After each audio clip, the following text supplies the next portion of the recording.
guys, welcome back to the channel. Here's what I'm using: a regular syringe, WD-40 multi-use spray, and a clean cloth. That's it.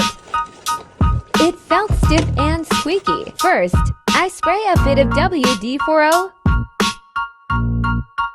into the cap and use the syringe to draw.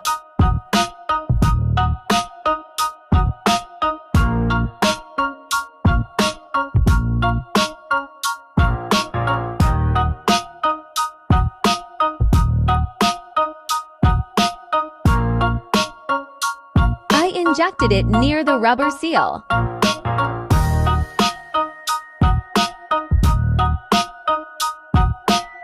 Then pump the suspension to let the oil spread inside.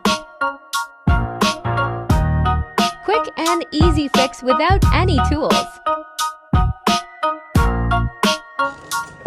Try it yourself and ride safe.